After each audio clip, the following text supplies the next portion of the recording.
Welcome to the Business Spotlight podcast. My name is Kay Cote, and I'm your host for today's episode. And today on the show, I have Jen Birn, owner of Birn Communications, as my guest.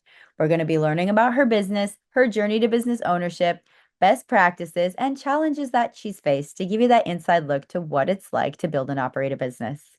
Welcome, Jen. So great to meet you. Thanks for being on the show. Thanks for having me. Of course. Well, before we dive into all things business, I'd love to share a little bit about you with our audience. So take us back as far as you'd like and share a bit about yourself. I'm a longtime journalist. I was a journalist for the better part of 20 years. About 13 years ago, I organically transitioned to marketing and PR as journalism started to change. And I've been very fortunate the last 5 years to do both as maintaining my marketing PR company to pay the bills, but also as editor of Boston Lifestyle for fun. Oh, amazing. Well, we have some things in common. I'm very excited to dive in more into that. So, how did you get started? What inspired you to open your own business? Okay. So I was working at Celebrity Weeklies for 10 years, almost 10 years, and it just shifted a lot. That world from we interview celebrities and it was to blog started, Instagram started, it became more gotcha journalism, which I didn't enjoy so as much. I met Richard Branson when Virgin America launched, and I had an idea, and I went up to him and said, I have this idea. And he gave me his phone number, I mean, his email address. And I emailed him that idea, which was basically to have OK Magazine as his in-flight magazine. It wasn't like a novel idea. And he messaged me back, meet me at the Box on Thursday. And the Box was a burlesque bar around the block from my house in apartment in New York at the time. So I went, he introduced me to the CEO and director of communications and said, This is Jen. She works with us now. And so they called me Monday and they're like, So what do you do for us? I was like, I just had this idea. And they were just launching. So they said, since you're an entertainment editor, can you explain to us like how should we like who should we have at our next party? Which celebrities? Do you have an idea for themes? And it was easier for me to just help invite people and do it than explain to them how to do it. So I did their next like dozen launch parties and signed a contract, free flights for life, and did that on the side. And then Virgin Australia launched, and they said, Can we have the same deal as Virgin America? And I was like, well, I don't fly to Australia as often as I fly back and forth to New York and Los Angeles. So they put me on retainer to launch them in the US. And that's when as things started changing in journalism. I was really enjoying what I was doing at the Virgin brands more at the time. So I quit my job with a standing offer at another magazine and decided to give myself the summer to figure out what I wanted to do. And that summer, I just went to breakfast, lunches, and dinners with people I never had time to catch up with. Like it was my job. And they're like, Can you help me on this project? Do you want to do this? Do you want to open this nightclub with me? Do you want to do this? So I just started doing projects where I felt like, oh, I could help with that. Oh, I could do that until I figured out like what I wanted to do when I grew up. And that was 13 years ago. And I'm still going to breakfast, lunches, and dinners and taking meetings and seeing how I can help people. Yeah. Oh, that's an incredible journey, especially like that. Like you just knew it was like, okay, I'm ready to do this. And so it was 13 years ago that you launched the company. Hmm. Okay, wonderful. Now, okay, so let's dive into your company currently. Is it just you, or tell me about Yeah. your like the ownership structure? We'll start with that. Yeah, I thought about scaling sometimes because originally started me just taking projects. And then when I realized I can only have a certain bandwidth to take on certain amount of projects. And I tried to hire a couple of people, but I realized I do never really honed in on one niche. I was never just fashion, never just CPG. I take a little bit of different things. And I realized a lot of people's brain just doesn't work like that. And I spent more time trying to explain. So instead of scaling, I hire contractors for different projects. So I used to do a lot of red carpet events. So I have my red carpet team. I do a lot of influencer marketing. So I have like like interns or assistants that do a lot of the research for me. And I realized that what differentiates me is people hire me. They always know they're going to get me, not an agency with 8 people on a call. It's always going to be me. So the benefit Mhm. of that is clients hire me, and I've been all referral the whole time. And so people know what they're going to get.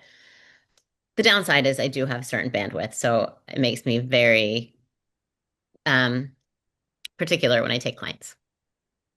Yes, let's dive into that because that as business owners, that is like we're getting stretched to a capacity, especially when we're a solopreneur or we're doing things where we're the main face of the business. So how has that been challenging for you, especially now, like if you're in a growth season or if you're not, but how are you Yeah. going forward?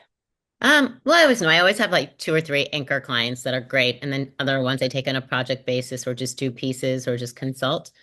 So that's why I just have to really love the client and see like where I can take them to take it on. And then if I'm approached about one that I just don't have the bandwidth for, there's a circle of other boutique publicists and I that I'll just refer them to that one and then help out if how I can. But yeah, generally we all work together or we'll collaborate on that client. So that takes like half the workload. That's like a golden nugget for entrepreneurs is having good referrals and a good network for I'm sharing. very fortunate to come up with like a great group of publicists and journalists that are all still crushing it today, and we're all friends and work together. Awesome. I Yeah. love that. So like your ideal client, if I were to walk into your doors or check you out online, how would I know I'd be a great fit for you? Um, that really made it look a little niche now, more in it's where my interests lie. So health, wellness, CPG brands are great because I do a lot of influencer marketing and that you can get into somebody's hands and it's tangible. I love aviation is one of my first loves. So it's a aviation, CPG, well-funded startups. Yeah. And things that are making an impact. So that's a thread I like through all of my clients, like doing something positive. Amazing. Amazing. Now, looking at where you're headed in the future, where do you see your company going in the next 3 to 5 years? I think it's crazy. I'd love more of the same. I'd love to keep just getting great clients that I could do great things with, growing clients that are doing things. Been really fortunate to work with a lot of great companies over my career. So I really just hope to keep being able to do more of the same. Mhm. And now I want to dive into, taking it back again and feel free to elaborate on this. What was a story you were like a part of your career where you were challenged and you overcame it? And how did you do it? I mean, it's always ups and downs when you're working for yourselves and ebbs and flows. So I feel like sometimes, especially when you're a contractor, in December, at the end of the year, a lot of companies, especially startups, will put you on hold because they know you can't get a ton done in December because half the month is vacation. So they're like, well, when 2 weeks are off, I don't want to pay this. And if you're a contractor, it's easy to say, I'm just going to pause for December. So December, I used to get so scared, and my inner circle knows like every December, Jen freaks out. Um, but I've learned one, trust the process, and two, I have certain principles in my company, and one is never take a client because for money. Um, so I'll never get to a point because then if you take a client that you don't want, first of all, you're not going to do as good a job. Then there's not space for when you, because I can only take so many clients, the perfect client will come along, but I already have a full plate, so I can't take that client. Mhm. So that, and I think there was an element of imposter syndrome for a long time because I was a journalist playing in a publicist world. Then all of a sudden it was 5 years, 10 years, 12 years, 13 years I've been a publicist. And I felt like I had imposter syndrome when most PR companies were only 5, 6 years old themselves. So I've been doing it a lot longer, even though in some ways I still think of myself as a journalist first. And how is it kind of like navigating that? Because that's something that a lot of business owners struggle with, and including myself, is that imposter syndrome. Yeah, well, you just have to like look at what you've done and like just believe that you belong in that room. It's like let what you've done speak for it and then like have that conversation with yourself that you deserve to be here and you're good at what you do and just keep doing it. Definitely, definitely. And as you go, do you plan on bringing on any employees, or is this the way you're doing it working really well for you right now? Well, one thing that brings me a lot of joy and one of my like biggest accomplishments I think in my career is I ran our internship program at OK Magazine and all the people that I hired went on to have like, really good careers and some just exceeded me in certain ways and it's been amazing to see like that growth. So I continue to take on interns. I speak at UT a couple of times a year. And I really try to like work with those students and I always bring on one or two interns and really try to mold them and build them up and to either come on and help me or then get them jobs. So I feel like I get a lot of younger people jobs that way, but then they help me until that they're ready to go off and do something bigger. Oh, I like that. Yeah, that's something that I think is that people can tap into more is using the interns, especially we have so many great colleges here in the Austin area. So there's a lot of opportunities to source great talent and shape them, like you said. Yeah, and it's a really like it's a privilege to get to like teach these people because there's so much they don't learn in classroom. And I think especially because I do the magazine and a PR company, and I think it's pivotal whether you want to be a publicist or a journalist to know both sides. Um, Hmm. I think it's a very unique internship, and those that really want to work, I throw them into the trenches, but then I'm here to answer any questions they have. So, Hmm. yeah. So tell me a little bit about the magazine or like the publication. How is that part of, is it its own entity or are they both part of one? No, it's its own entity. Now, how is it finding harmony between both of the entities? Um, I try to keep them more or less separate. Um, Not that so my clients don't find their way into the magazine because I feel like my clients are interesting. That's why I work with them. But they're more or less pretty separate. And I love working at a local mag. That helps. What the magazine does help with this is for my local clients. It keeps me really tapped into everything that's happening in Austin. So because Mhm. I'm editor of a magazine, I know about every restaurant opening. I know about all the events, and I know the media community here is very close. So I'm friends with all the media. So from a PR side, it really helps that I'm friendly with all the media and I know can direct them and like plug them into what's going on around town. Definitely. I see that synergy between the like events, media, and and like all of it together. It just feels like it goes so well together. And it's quite small niche in when you think about it. Yeah, well, Austin's a big small town. It really is. I do music on that's my small business and I'm just starting to tap into like the media and all of the different things and it's a very cool experience once you start meeting people. I feel like Austin is a place you can really blossom. Hmm. For sure. And now like thinking about you and just like a current challenge that you're faced with. I always like to put it out there because, as entrepreneurs, it can be a lonely place. So I love to share people's stories in an authentic way. What's something you're challenged with right now? And feel free to deep dive on this if you'd like. Yeah, I feel like the media landscape is ever changing. A lot of like it's not traditional. Like you have a great story and you pitch media and you get a great article. Like a lot has become affiliate marketing and pay to play, and then influencer marketing is the same way. So Mm, it's navigating the changes and then still trying to get things done. Um, and navigating clients' expectations.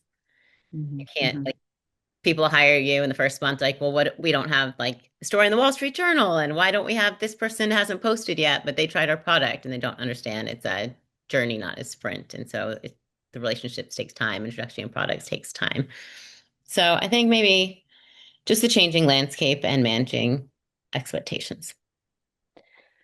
Yes, and how do you keep yourself accountable? Because that's something I struggle with, honestly, is that it's a journey, not a race. How do you keep your mindset clear in that? Just do all the things I can. I think I'm a little bit of a people pleaser by nature too, and I want my clients to be happy. And you're only as good as your last client. And I'm grateful that I've been all referral for 13 years.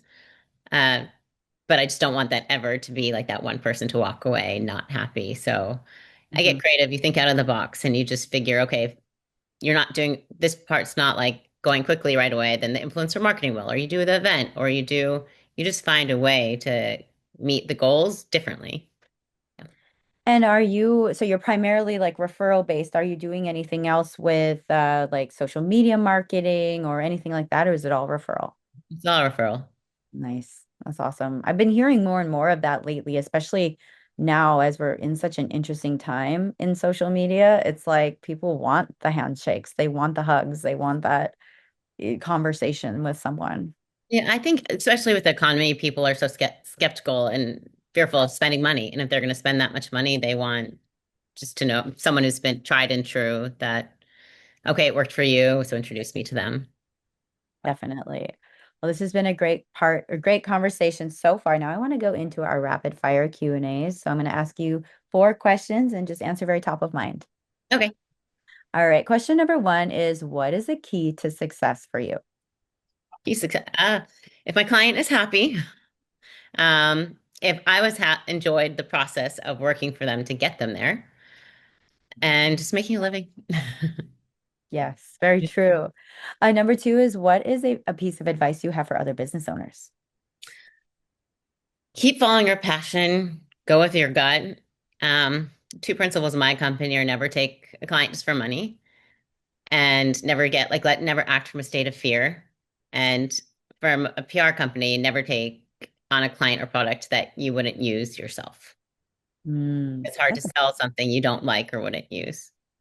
that's so true. That's a big one. I think that's a golden nugget of this conversation, especially for anybody who's working with, vendors or clients that they're set like reselling or working with. I think it's huge. You have to believe in what you're selling. And that's one reason I've never worked in an agency, but Mhm. that would be my biggest barrier of entry to ever consider working in an agency because you have to work with the clients that the agency has. And it might be a brand like, I just don't like this. It's just not a brand for me. Like a fast food client. That's a dream for a lot of companies. It's a huge money maker or Coca-Cola, but I just don't eat fast food or drink Coca-Cola. So I couldn't really go out and passionately sell those things. And I know it's part of the job, but I choose by choosing not to, then I'm work for myself and only have the luxury of picking my clients. 100%. And now it could be a book, a piece of content, a podcast, something that's just been interesting to you recently. Interesting. So many things. Um, Let me think. I read a lot. I mean, a current client is really interesting to me lately. I started working with this company Ways to Well, and it's a longevity clinic. And I feel like it's getting a very crowded space, which I think is great though, because they're all teaching people to live healthier now rather than just longer.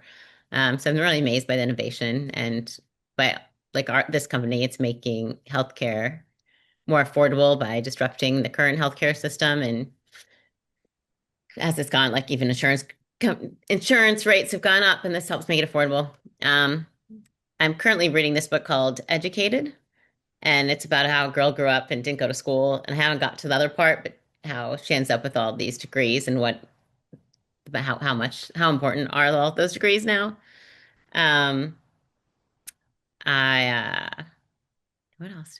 Yeah, I've been listening to Mel Robbins' book recently, Let Them. So I'm trying to really let them and focus on me. But then also, I think the part that people just skim the headlines with that book, it's then let me. So it's like, okay, then stop caring what people think, but also look to you. Like, what can you do differently to make yourself happier? That's a huge one. Actually, mentally, that's where I'm at too, is like, let me. I've been, yeah, people pleasing and all the things. I Take feel like we accountability. have a lot in common. Yeah. The people like let them. It's not let them part is great, but then it's like, okay, you also have to take some accountability. And I think, yeah, letting go of what other people are doing and letting them allows us to tap back into ourselves a little more and be like, oh, now this is where she's been hiding this whole A time. lot of noise, and I mean, everything looks great in social media. You can get caught up in that doom scrolling and whatever it does to your psyche, but then just let it go. Yes. Oh, that's great. That's great advice. And last question, feel free to take your time on this one. If I gave you a magic wand and said you can rapidly improve one aspect of your business, what would it be? Hmm. Improve an aspect of my business. Maybe someone to do wrap reports and spreadsheets and all of that minutia stuff that I just don't. That's part I don't enjoy as much. I mean, now AI can do spreadsheets, so that's like a place where I am using AI is to help with presentations and spreadsheets. So it is making it easier, but that is a part of my job. I contract out when I can, and yeah. That's a big one. Yes. That's mine too. Well, thank you for sharing those rapid fires. Jen, before we get into our final question for today, how can people get connected with you and your business online? They find my website. It's not really updated much, but it's jenburn.com, and you can find me at simply Jen 22 on Instagram. or on Awesome. LinkedIn. Yeah, On LinkedIn too. Jennifer Birn. Hmm. All right. Thank you, Jen. Final question of the podcast. Okay. What is most inspiring to you today? Well, I think I answer. I think just because I've been diving into ways to well all day, I've been like doing all the things. I was like, they were inspiring me. Um, but I think, I mean, I'm always inspired. I'm inspired by, like with all the podcasts now, I feel like every day I'm inspired by a new podcast host. Um, from World's Greatest to, I mean, I'm always inspired by Richard Branson. He changed my life and he really lives like he speaks. He's the one who taught me you hire people, not degrees. And I believe that's very true. Um, yeah, and how he navigates life and business. He's always inspiring. Definitely. Well, thank you, Jen, for this great conversation. It's been so much fun learning about your business and your journey. So thanks for being on the show. Thank you so much.